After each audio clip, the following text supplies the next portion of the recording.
Hi, magandang araw mga karadyo. Ako nga pala si Gerald ng buyradios.ph. So hawak-hawak ko po ngayon ang ating Hytera PNC 460. Ito po yung ating POC radio na smartphone din. So 2-in-1 po siya. Pwede po siyang smartphone.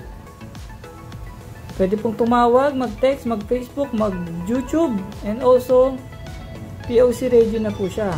Dahil meron po siyang PTT button sa gilid. So, rugged phone po ito, IP68 and 50 megapixel po ang kanyang camera.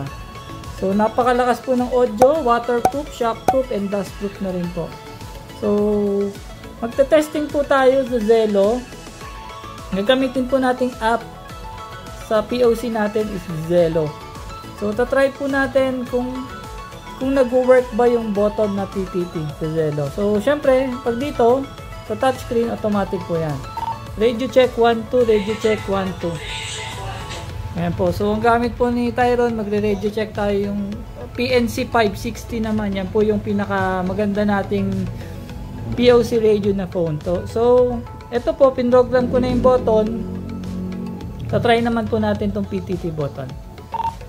Check, check, radio check 1, 2. Ayun. So, gumagana po yung PTT button niya. So, pwede pong i-program sa Zello. So, kahit ano pong ginagawa nyo, for example, te-text kayo. For example, te-text tayo. Sample lang, te-text tayo. Tapos, biglang may tumawag, pwede ka agad sumagot. Check 1, 2, 3, 4. Check 1, 2, 3. Ayun. So, lumabas po yung notification ni Zello kasi. Ayan po.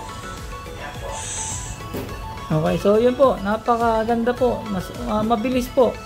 Kesa po pagka phone lang, magte-text kayo. So, pupunta pa po kayo sa app ng Zello at pipindutin nyo po yung button. Diba po?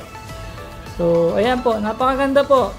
Hytera PNC 460. Kung gusto nyo po itong radio na to, itong POC radio na to, para po sa inyong personal or business use, so, contact lang po kayo sa amin.